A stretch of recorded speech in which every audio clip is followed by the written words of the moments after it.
Hello dear students, welcome back to my channel physics SPC ray optics का एक question. Calculate radius of curvature of an EQ concave lens of refractive index 1.5 when it kept in medium refractive index 1.4 and to have a power -5 dioptre. Solution देखो, एक हमारे पास concave lens है, EQ by concave lens है।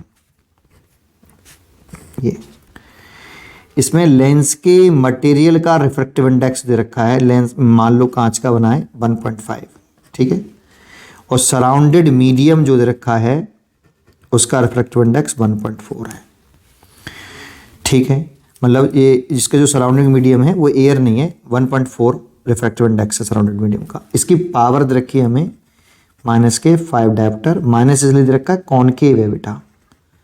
Concave lens की focal length भी negative होती है और पावर भी नेगेटिव होती है। रेडियस ऑफ कर्वेचर पूछ रहा है, लेकिन इसमें एक वर्ड और है, EQ कॉनकेव। EQ कॉनकेव मतलब दोनों सरफेसेस की जो रेडियस ऑफ कर्वेचर है वो बराबर है ना। तो ठीक है, तो ज़रा इसमें हम लेंस मेकर फॉर्मूला लगाएंगे। तो लेंस मेकर फॉर्मूले में दो कंसेप्ट होते हैं।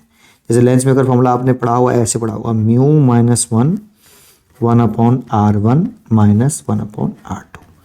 इस फॉर्मूले को लगाते समय आपको हमेशा दो कंसेप्ट ध्यान रखने चाहिए। पहला, ये जो म्यू है इसमें इधर क्या लिखते हैं, इधर लिखते हैं लेंस के मटेरियल का रिफ्रैक्टिव इंडेक्स, और इधर लिखते हैं सराउंडेड मीडियम। तो सराउंडेड मीडियम मैंने मीडियम ही माना है M, और इसको रीड करते हैं ऐसे, refractive index of material of lens with respect to surrounded medium. इधर लेंस की मटेरियल का लिखिए और इधर सराउंडेड मीडियम का रिफ्रैक्टिव इंडेक्स लिखिए। एक कंसेप्ट तो ये है लिखने का तरीका। अगर एयर में प्लेस्ड होता, कुछ नहीं बोलता, तो एयर मानते, AμG लिखते। अगर कुछ नहीं बोलता तब भी हम एयर मान लेते हैं, और बोलता कि एयर में प्लेस्ड है तो फिर एयर में है ये, तो फिर AμG लिखते हैं, ठीक है। अच्छा, दूसरा कंसेप्ट क्या है, साइन कन्वेंशन। R1 R2 की वैल्यू हमेशा साइन के साथ ही रखते हैं, चाहे R1 R2 कैलकुलेट करना हो चाहे कुछ भी करना हो। R1 R2 ऑलवेज पुट किस तरह से, विद साइन। अब देखो, इसमें मान लो कि ये इधर ऑब्जेक्ट रखा है, तो इंसिडेंट रे ये है, ये इंसिडेंट रे है ना।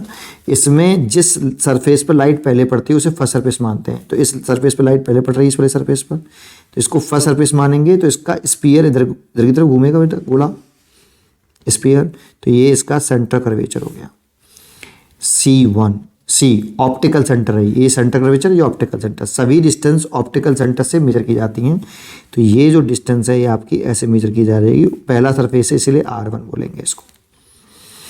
और इसका स्पीयर इधर घूमेगा, ये सेकंड सरफेस है, इसका स्पीयर इधर घूमेगा, तो ये सेंटर कर्वेचर C2 हो गया। और ऑप्टिकल सेंटर से नापते हैं तो ये डिस्टेंस ऐसे नापी जाएगी, R2। अब इंसिडेंट, सभी डिस्टेंस ऑप्टिकल सेंटर से मेजर करेंगे, मेजर करना स्टार्ट करेंगे। इंसिडेंट रे की डायरेक्शन में जो डिस्टेंस मेजर करेंगे, ये देखो यहाँ से मेजर स्टार्ट कर रहे हैं C2, तो ये जो डिस्टेंस है वो इंसिडेंट रे की डायरेक्शन में मेजर की जा रही है, इसीलिए पॉजिटिव। और ये जो डिस्टेंस है इंसिडेंट रे के अपोजिट डायरेक्शन में मेजर की जा रही है, R1, इसलिए नेगेटिव। बट यहाँ EQ बाई कॉन्वेक्स लेंस है, इसीलिए R1 R2 मैग्नीट्यूड वाइज बराबर होंगे, क्योंकि EQ बाई कॉनकेव है, EQ कॉनकेव है, ये EQ है बेटा, है ना। चलिए सॉल्व कर लेते हैं अब। अच्छा, एक चीज़, power is equal to 1/4 focal length होता है, लेकिन ये तब होता है जब F मीटर में हो, तब पावर की वैल्यू इतनी होती है, पावर डायोप्टर में होता है। तो अभी इसको मैं P लिख लेता हूँ, इज इक्वल टू, इसको लिख सकता हूँ मैं μg/μm। MμG क्या होता है, MμG, तो μg/μm होता है। तो मैं इसे लिख लेता हूँ -1 और 1/R1। तो देखो R1 नेगेटिव है और R वैल्यू है उसकी, तो -R। R2 पॉजिटिव है और R वैल्यू है, तो ये तो फॉर्मूले का माइनस है और ये R पॉजिटिव है। इसकी वैल्यू दे रखी है हमें -के कितनी, 5 डायोप्टर, ठीक है। P की वैल्यू हो गई, μg की वैल्यू दे रखी है 1.5, इसकी वैल्यू दे रखी है 1.4, -1।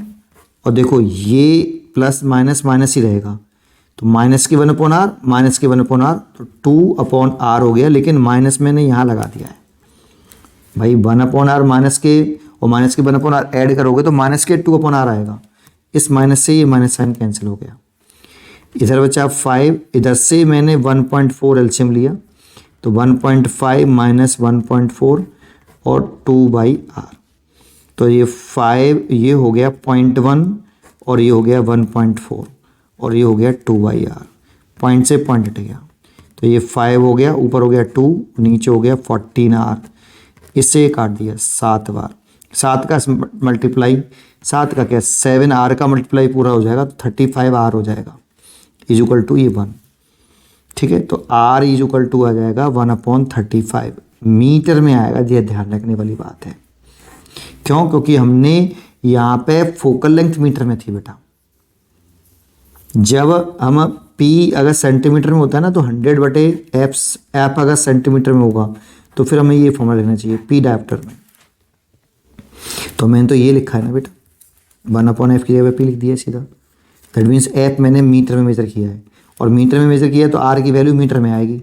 तो सेंटीमीटर में कन्वर्ट करें तो 100/1 मीटर में 100 सेंटीमीटर होते हैं, तो 100/35 ये सेंटीमीटर में आ गया।